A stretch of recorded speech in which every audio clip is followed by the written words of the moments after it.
Hola, ¿qué tal? Gracias por acompañarnos una vez más en Sabiduría para el Corazón. Continuamos nuestro estudio sobre los libros de Reyes y Crónicas, de los escritos del profeta Jeremías y de Esdras el escriba. Nuestro estudio de hoy se centra en la vida de dos hombres, dos reyes ricos y poderosos quienes perdieron por completo el contacto con la gente y, lo más importante, perdieron el contacto con Dios. En 1928, en un hotel de Chicago, Illinois, 8 de los más poderosos magnates millonarios del mundo se reunieron para una junta. Estos 8, con sus combinaciones de riqueza y bienes, controlaban más dinero que el tesoro de los Estados Unidos. En el grupo encontramos hombres tales como Charles Schwab, presidente de una compañía de acero; Richard Whitney, presidente de la Bolsa de Valores de Nueva York; Arthur Corton, un especulador de trigo millonario; Albert Fall, miembro del gabinete presidencial; Jesse Livermore, el oso más grande de Wall Street de su generación; Leon Fraser, presidente del Banco Internacional de Inversiones; Ivan Kreuger, cabeza del monopolio más grande del mundo. Este era un grupo de gente bastante importante. Los diarios y revistas proclamaban sus logros y los levantaban ante la juventud como un ejemplo de vida digno de ser vivida. 25 años después, Charles Schwab murió en la miseria. Richard Whitney pasó el resto de su vida pagando una sentencia en la prisión Sing Sing. Arthur Colton murió en la bancarrota. Albert Fall fue perdonado de una prisión federal de manera que pudiese morir en su casa. Jesse Livermore se quitó su vida. Leon Fraser se suicidó. Ivan Kreuger también se quitó su vida. Todos estos hombres habían aprendido cómo hacer dinero, pero ninguno de ellos había aprendido a cómo vivir. Estamos a punto de profundizar en la vida de dos hombres. Ellos son Salomón y su hijo Roboam. Estos dos hombres tenían todo, menos la vida que vale la pena vivir. Mientras estudiaba la vida de estos dos hombres, 4 palabras vinieron a mi mente: desafío, consecuencia, abundancia y egoísmo. Estas son 4 palabras que, sin la invasión del control del Espíritu Santo, pueden caracterizar fácilmente cada una de nuestras vidas. Veamos desafío. Quisiera regresar por un momento a la mitad de la vida en la biografía de Salomón. Hubo varios hechos que revelaron la erosión espiritual y la erosión en su carácter que estaba tomando lugar en su vida, hechos que enviaban señales de advertencia a las personas que los rodeaban, señales que nunca verían ni escucharían. Tal vez recuerdes de nuestros estudios previos que Salomón se había tornado irresponsable. Se negó a escuchar los consejos, se negó a hacer caso a sus propios escritos. Déjame exponer uno de estos hechos reveladores. Fue algo que debería haber sido una simple transacción de negocios, pero no lo fue. Busquemos en Primera de Reyes, capítulo 9. Mientras lo buscas, quiero destacar que mientras el contexto de este intercambio ha cambiado con los siglos, es un hecho que puede seguir ocurriendo hoy en día. Déjame presentarte la escena. Hiram, el rey de Tiro, había sido un amigo cercano de David. Gracias a esa amistad, Hiram honró y ayudó a Salomón proveyendo trabajo y materiales para la construcción del templo de Dios y para el palacio de Salomón. Luego de 20 años de trabajo de construcción consignada y de la provisión de los materiales, el trabajo en el templo y en la propia casa de Salomón se habían terminado. Leamos desde el versículo 10 al 13 de Primera de Reyes capítulo 9. Dice así la palabra de Dios. Aconteció al cabo de 20 años, cuando Salomón ya había edificado las 2 casas, la casa de Jehová y la casa real, para las cuales Hiram, rey de Tiro, había traído a Salomón madera de cedro y de ciprés, y cuanto oro quiso, que el rey Salomón dio a Hiram 20 ciudades en la tierra de Galilea. Y salió Hiram de Tiro para ver las ciudades que Salomón le había dado, y no le gustaron. Y dijo: ¿Qué ciudades son estas que me has dado, hermano? Y les puso por nombre la tierra de Kabul, nombre que tiene hasta hoy. Kabul es la palabra hebrea para sin valor. Salomón le había dado a Hiram 20 ciudades galileas crecidas en exceso. No tenían valor para Hiram, y Salomón lo sabía. ¿Ves lo que sucedió? Salomón tenía la oportunidad para expresar gratitud por los 20 años de servicio leal, pero él desairó a Hiram. En la jerga de negocios, Salomón se lo sacó de encima. Ahora bien, eso es como el credo del comercio de hoy en día, ¿no es así? Es la actitud de obtiene todo lo que puedas, por lo menos que puedas, y si puedes, elimina a alguien del negocio o desvalíjalo. Si representas mal a tu compañía o exageras un poco el producto y lo logras legalmente, eres el inteligente, eres el hombre de negocio, astuto o la mujer del año. La conversación alrededor de la mesa del rey era esta: Salomón, escuché que le diste algo a Hiram por los 20 años de lealtad. ¿Qué le diste al viejo Hiram por todo lo que ha hecho por ti? ¿Quién? ¿Hiram? Oh, le cedí algunas ciudades reales sin valor. De todas formas, ¿a quién le importa el pequeño Hiram? ¿Por qué debería hacer algo especial por él? Salomón negó la responsabilidad personal hacia un fiel socio. Desafió implícitamente el derecho de Hiram a una paga honesta. De hecho, es interesante que de acuerdo al versículo 14, Hiram le dio a Salomón oro a cambio. En otras palabras, Hiram no le permitiría a Salomón considerar las ciudades como un regalo. ¿Sabes qué más era lo que estaba ocurriendo? Alguien estaba observando. Alguien estaba aprendiendo a cómo tratar a las personas. Ese alguien era un príncipe de 20 años llamado Roboam. Y él crecerá y tomará el ejemplo de su padre de abusar de la gente fiel, hasta un punto que nunca antes has visto a un estratega injurioso alcanzar. Discutiremos sobre Roboam en un momento, pero continuemos con nuestra exposición sobre Salomón, quien al final desafió a Dios. Leamos Primera de Reyes, capítulo 11, versículo 4. Dice así: Y cuando Salomón era ya viejo, sus mujeres inclinaron su corazón tras dioses ajenos, y su corazón no era perfecto con Jehová su Dios, como el corazón de su padre David. Y se pone peor. Continuemos con los versículos 5 y 6. Porque Salomón siguió a Astoret, diosa de los sidonios, y a Milcom, ídolo abominable de los amonitas, e hizo Salomón lo malo ante los ojos de Jehová, y no siguió cumplidamente a Jehová como David su padre. Me gusta la manera en que lo presentó un autor. Él explicó la postura desafiante de Salomón en la forma de 5 actitudes que se constituyen una sobre la otra. Vamos a ver 5 actitudes de la postura desafiante de Salomón. Lo quiero a mi manera. La primera actitud simplemente dice: lo quiero a mi manera. Esta persona no está interesada en tu manera, ni siquiera en la manera de Dios. Tiene que ser a su manera.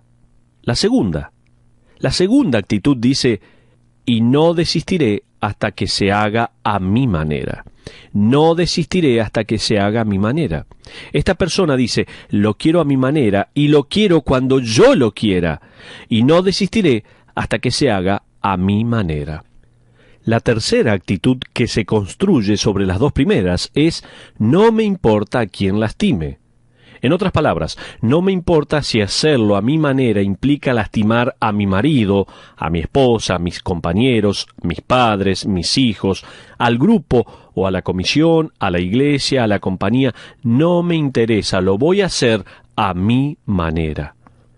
Estas son las personas que arañarán su camino hacia la cima y detrás de ellos dejarán tendidos los cuerpos magullados y heridos de la gente que se interpuso en sus caminos. Dicho sea de paso, estamos alcanzando el punto más peligroso de este escalón a nivel de desafío. Cuando una persona que es egoísta, y todos nosotros lo somos, llega hasta el punto donde ya no le importa a quién lastime, se ha vuelto irresponsable. Salomón debió haber dicho en su corazón: no me importa si destruyo años de amistad con Hiram. De todos modos, ¿quién es él? hay otro escalón que sigue de una forma bastante natural. Me niego a escuchar los consejos. Estamos repasando algunas actitudes de la postura desafiante de Salomón. Decíamos, la primera era, lo quiero a mi manera. La segunda, no desistiré hasta que se haga a mi manera. La tercera, no me importa a quién lastime. Y ahora vamos a ver, me niego a escuchar los consejos. La cuarta actitud dice, me niego a escuchar los consejos. El mismo Salomón había escrito en Proverbios capítulo 11, versículo 14, hay seguridad en la multitud de consejeros. Desde que eso es cierto, lo opuesto también lo es. Hay peligro en la falta de consejeros. Estás en peligro cuando dices, sí, sé lo que Dios dice, lo que aconseja su palabra, sé lo que están diciendo mis amigos cristianos, ¿y qué? Yo no los escucho. Eso nos lleva al escalón final. No me preocupan las consecuencias. La actitud final es, no me preocupan las consecuencias. En otras palabras, no me interesa lo que pase, de todas maneras, voy a hacer lo que quiera. ¿Sabes cuál será el resultado? Ser desafiante siempre lleva a la miseria personal. ¿Escuchaste bien? Ser desafiante siempre lleva a la miseria personal. Muéstrame a un hombre o una mujer desafiante, a un estudiante o adolescente, y te mostraré una persona infeliz, ya sea que lo admitan o no. Salomón también escribió en Proverbios capítulo 13, versículo 15, el camino de los transgresores es duro. ¡Qué tremendo! Ser desafiante siempre te va a llevar a la miseria personal. Tenlo muy, pero muy presente. ¿Sabes qué? Llevaré este punto más lejos y diré que el desafío personal también lleva a la disciplina divina. El principio es este: una actitud desafiante en la vida de un creyente no será ignorada por Dios. ¿Escuchaste bien? Una actitud desafiante en la vida de un creyente no será ignorada por Dios. Ahora, déjame darte la prueba de este principio, mostrándote cómo Dios lidió con Salomón. Mira en el capítulo 11 de Primera de Reyes, versículo 9a. Anota en tu mente y en tu corazón este pasado por alto, ignorado aspecto de Dios sobre cómo lidia con los suyos. Dice la Biblia, y se enojó Jehová contra Salomón, por cuanto su corazón se había apartado de Jehová, Dios de Israel.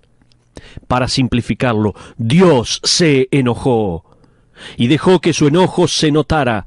Fíjate en la elección de palabras de Dios en los versículos que siguen. Dios le dice a Salomón que le arrancará el reino de sus manos.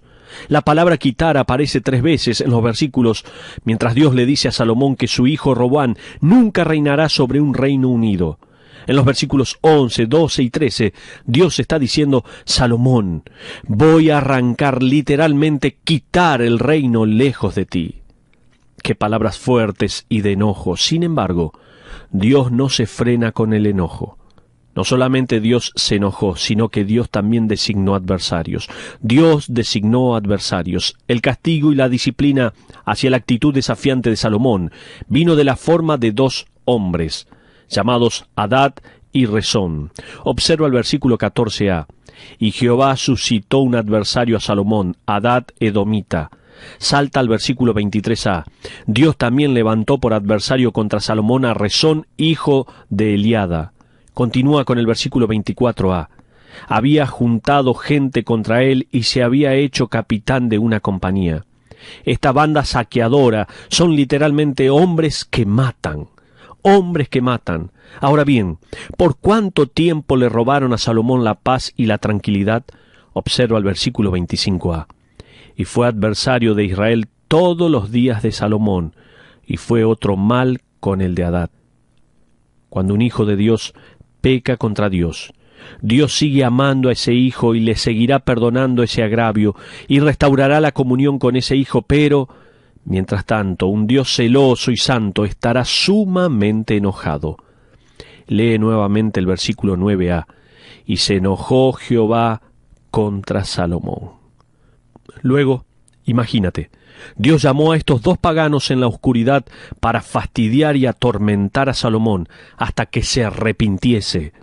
El problema es que Salomón nunca lo hizo. ¡Qué tremendo! Estamos viendo la decadencia de un hombre como Salomón, y esto va a influenciar también en su propio hijo Roboam. Y aquí hemos visto cómo las actitudes desafiantes de Salomón, el decir, lo quiero a mi manera, al decir, no desistiré hasta que se haga a mi manera, al decir, no me importa a quién lastime, también decía, me niego a escuchar los consejos. ¡Qué tremendo! Por último, la actitud era, no me preocupan las consecuencias. Esto lleva a que Dios se enoje, y Dios va a designar adversarios por el resto de la vida de Salomón, esperando que Salomón se arrepintiese, pero lamentablemente no se produjo. ¿Cómo es tu vida? Quiero preguntarte en este momento, ¿cómo es tu vida? ¿Estás teniendo la misma actitud desafiante que tenía Salomón? ¿Haciendo las cosas a tu manera y no te importa a quién lastimes, con tal de lograr lo que querés lograr? ¡Qué tremendo! Dios te sigue amando. Dios te seguirá perdonando y restaurando en esa comunión. Pero Dios, recuerda, es un Dios celoso y santo, y estará sumamente enojado, y va a querer que te arrepientas de tu pecado y vuelvas al Señor. ¿No te gustaría orar en este momento? ¿No te gustaría terminar este tiempo de estudio de la palabra de Dios orando al Señor y diciéndole, Señor, estoy teniendo esta actitud desafiante delante de ti, te pido perdón. He dañado a muchas personas, aún familiares, amigos, esposos, esposas.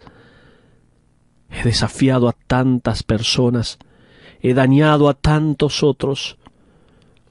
Señor, te pido que me perdones, que me des el perdón de los pecados, que me restaures el gozo de la salvación y por sobre todas las cosas, que restaures mi comunión contigo. Ora al Señor en este momento. No dejes pasar la oportunidad. Si Dios habló a tu corazón a través de estos pasajes, ora en este momento. Dios está allí esperando que tú vuelvas a Él. Escucha las palabras de Chuck Swindoll, quien escribió en este pasaje de su libro Fracturas del Estrés. En el capítulo sobre el desafío dice que Dios largó los perros sobre Salomón. Escucha. Él escribe poderosamente, Dios soltó a estos dos hombres contra Salomón. Atácalo, Hadad, atácalo, Rezón. Cuando tenemos la audacia para desafiar al Dios viviente, cuando caminamos contra su santidad y resistimos su autoridad sobre nuestras vidas, Él tiene maneras de llamar todo tipo de perros desde cualquier callejón. A veces vienen con la forma de un recuerdo, a veces con el desasosiego. Es como una adicción, se queda, apesta, trabaja, acosa y te muele a golpes emocionalmente. Tal vez tu sentido de desafío se fortalece, te endureces y no cedes. Adivina qué, Dios acaba de llamar más perros de los callejones. ¡Atrápalo! ¡Altéralo! Dios es persistente cuando lidia con el desafío. Él no dará descanso a sus hijos que caminen deliberadamente lejos de su voluntad. Esto es lo que dice Chuck Swindoll en su libro Fracturas del Estrés. Damas y caballeros, este es un tema muy olvidado en nuestra era de la tolerancia. Es una era en la cual hemos recreado a Dios como un viejo abuelo tolerante y excesivamente cariñoso que suspira cuando los hijos pecan y desea que se hubiesen comportado bien. Salomón, ¿ha cambiado Dios? ¿Ha perdido un poco de su soberanía en los años? No. Pero según las acciones de Salomón, Dios había cambiado. ¿Recuerdas que al comienzo del reinado de Salomón, él ofrece 1000 holocaustos como sacrificio al único Dios verdadero? Ahora, al final de su reinado, hace altares a otros dioses. ¿Pero cómo? porque según la teología decayente de Salomón, el único Dios verdadero se ha empequeñecido lo suficiente como para que Salomón crea que puede haber espacio en el universo para algunos otros dioses más. ¿Les está sucediendo esto a los cristianos hoy en día? ¿Nuestro gran e impotente Dios se ha vuelto pequeño e insignificante? Donald McCowell así lo piensa y escribe sobre esto en su libro titulado La trivialización de Dios. Déjame leerte los comentarios que abren el primer capítulo de su libro. Visita una iglesia el domingo por la mañana, casi todos lo harán, y probablemente encontrarán a una congregación relacionándose cómodamente con una deidad que se adapta muy bien a sus posiciones, que se amolda a las experiencias espirituales personales. Pero probablemente no encontrarás mucho temor reverente o ese sentido de misterio. Las únicas manos sudorosas serán las del predicador, inseguro si el sermón saldrá bien. Las únicas rodillas temblorosas serán las de la solista que está a punto de cantar. Aún así, el Nuevo Testamento nos advierte: sirvamos a Dios, agradándole con temor y reverencia, porque nuestro Dios es fuego consumidor. Hoy en día, la reverencia y el temor se han reemplazado por la cavidad de familiaridad. El fuego consumidor se ha cambiado por la llama de una vela, sin calor, sin una luz que encandile, sin un poder purificador. Sería bueno revelar que el peor pecado de la Iglesia al final del siglo XX ha sido la trivialización de Dios. ¿Por qué? Porque preferimos la ilusión de una deidad más segura. Por lo tanto, con el tiempo hemos reducido a Dios a un tamaño más maniable. ¡Qué tremendo! Es la realidad de nuestras iglesias hoy. Le sucedió a Salomón y puede estarte sucediendo a ti aún hoy. Tal vez tienes algún pecado que no hayas confesado y se ha puesto bajo la alfombra de tu conciencia. ¿Quieres realmente seguir a Salomón? Te pregunto, ¿tendrá Dios que levantar otro adversario contra ti con el fin de quebrar tu voluntad y doblar tus rodillas? ¡No! Detente ahora y di en tu corazón: Señor, como hijo tuyo me he mantenido tercamente a mi manera, a mi voluntad. Padre, perdóname, me entrego a ti. ¿Recuerdas? Comencé este estudio diciendo que cuando leía estas porciones de la palabra de Dios, vinieron algunas palabras a mi mente. La primera era desafío, la segunda era consecuencia, la tercera que quiero ver ahora es abundancia. Ahora, mientras el drama entre el rebelde Salomón y Dios se ha estado desarrollando hasta sus escenas finales, donde Salomón muere como un anciano amargado, algo más ha estado sucediendo. O debería decir, alguien más ha estado observando. Un jovencito nacido de Salomón y una de sus esposas extranjeras estaba tomando notas mentales y su carácter estaba siendo grabado por un padre desafiador y una madre impía. Los ingredientes para el desastre ya estaban bien mezclados. Por años, este muchacho llamado Roboam se había criado y había vivido en el palacio del rey más rico del mundo. Busquemos el capítulo 14 de Primera de Reyes para un breve bosquejo biográfico. Mira el versículo 21. Roboam, hijo de Salomón, reinó en Judá. De 41 años era Roboam cuando comenzó a reinar, y 17 años reinó en Jerusalén, ciudad que Jehová eligió de todas las tribus de Israel, para poner allí su nombre. El nombre de su madre fue Naama, amonita. Salomón reinó por 40 años y Roboam tenía 41 años cuando tomó el reino de su padre. Eso significa que toda la vida de Roboam fue vivida en el lujo del palacio más magnífico de Israel, con un padre que era el hombre más rico del mundo. Es difícil culpar a Salomón por lo que debió venir naturalmente. Él se había criado bajo circunstancias más duras. Mientras era joven, su padre David pasaba la mayor parte de su carrera en las batallas. Había muy poco lujo. En ese tiempo no había palacio. Más tarde, sin embargo, Salomón era rico y capaz de darle a su hijo lo que él nunca había recibido. Por lo tanto, Roboam nunca levantó ni un dedo había aprendido, como mostraré en un momento, que los demás estaban en el planeta Tierra para hacer su vida más fácil y su camino más llano. Dicho sea de paso, hay muy pocos niños capaces de sobrevivir a la riqueza con balance y humildad. Es por eso que para algunos de nosotros es apropiado recordar que no tiene nada de malo poner a nuestros hijos a trabajar. Si tu hijo no puede tener un trabajo fuera de casa, asegúrate de que esté trabajando adentro. Enséñales cómo lavar los platos, enséñales a lavar la ropa. Podrían ser los encargados de sacar la basura. Todos los padres están diciendo amén, amén. Ya lo escucho. Podrían cortar el césped, amén. Podrían lavar el auto, amén.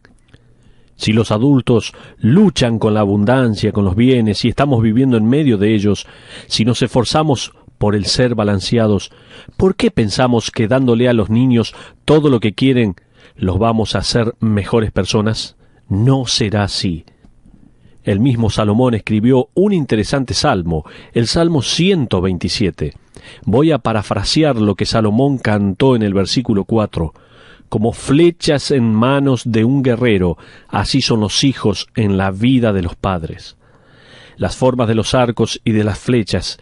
Quiero tomar un breve pero cercano vistazo al pensamiento poético de los padres como guerreros con arcos y de los hijos como flechas. Cuando piensas en flechas, hoy en día, como yo lo hice, existe una variedad de formas. Está la imitación o flecha artificial.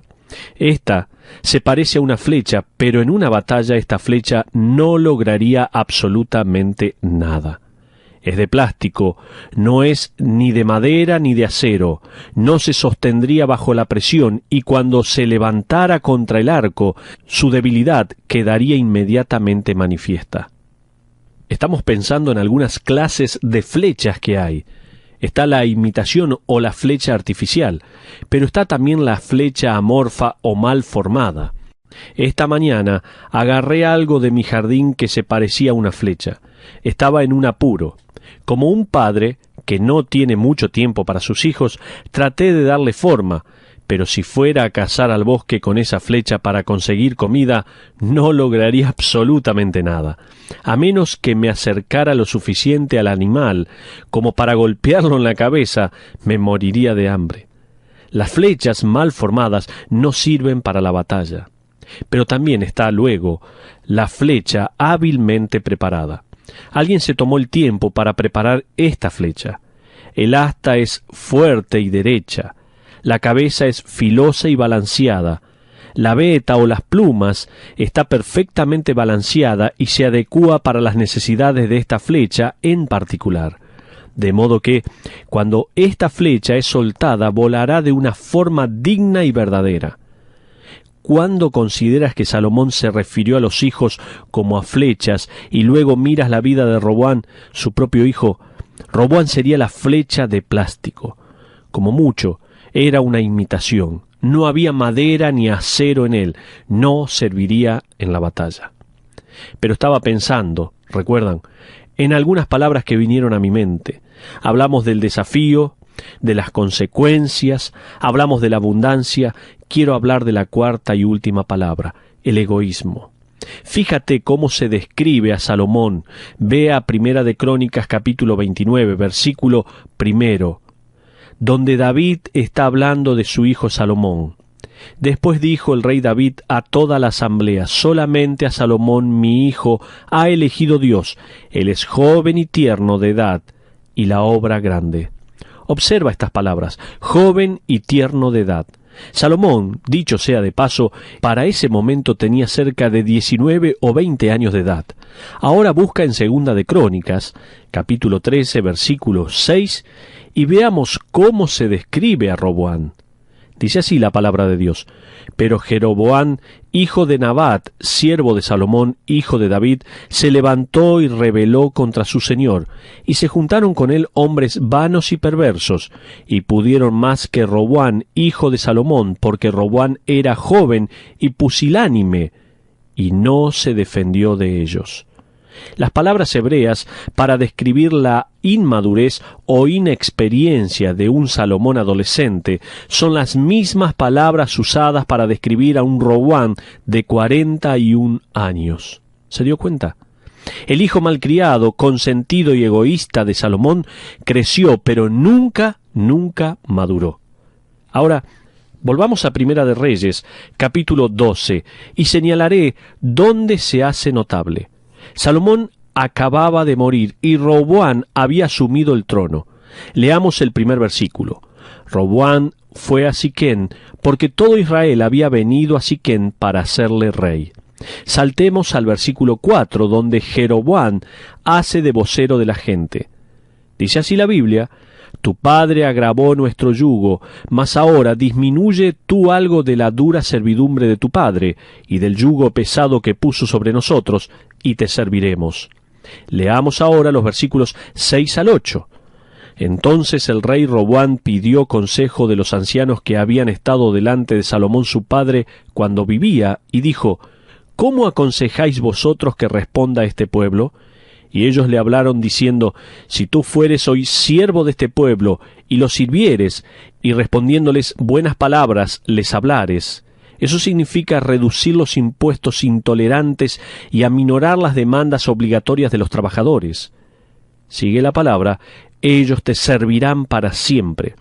Pero él dejó el consejo que los ancianos le habían dado, y pidió consejo de los jóvenes que se habían criado con él. ¡Ah! Eso es. Si buscas consejo, en muchos lugares ciertamente encontrarás a alguien que esté de acuerdo contigo.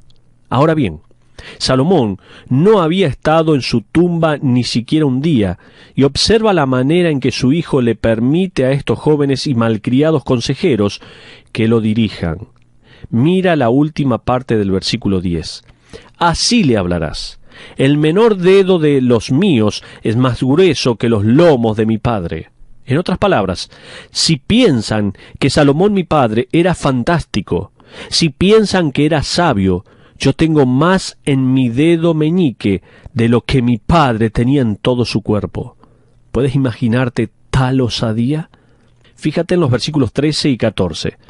Y el rey respondió al pueblo duramente, dejando el consejo que los ancianos le habían dado, y les habló conforme al consejo de los jóvenes, diciendo: mi padre agravó vuestro yugo, pero yo añadiré a vuestro yugo. Es decir, incrementaré sus impuestos y sus labores. Sigue la palabra: mi padre os castigó con azotes, mas yo os castigaré con escorpiones. Significa un azote de 9 ramales. Esto habla de un gobernante que está totalmente fuera de foco. Es egoísta e inmaduro, de plástico. ¿Puede ver a los ancianos moviendo sus cabezas en desaprobación? Ahora observa las trágicas palabras del versículo 16.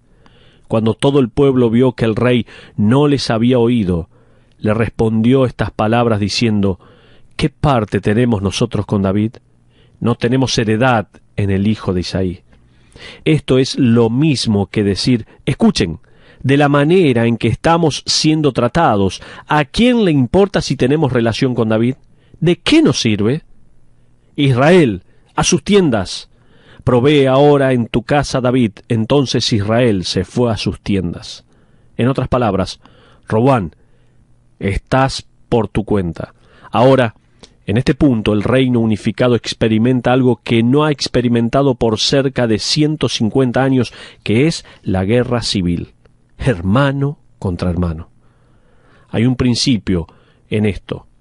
Ser desafiante contra Dios desarrolla una división personal y genera diferencias dolorosas entre las personas. Lo vuelvo a repetir. El principio de ser desafiante contra Dios es que desarrolla una división personal y genera diferencias dolorosas entre las personas. Segunda Crónicas capítulo 10 nos informa que Roboam envía un hombre a reunirse con el pueblo, como si nada hubiese ocurrido, y la tribu del norte apedrea a ese hombre hasta matarlo. Roboam no tiene idea de cómo guiar a la gente. Es una flecha de imitación lanzada a la batalla.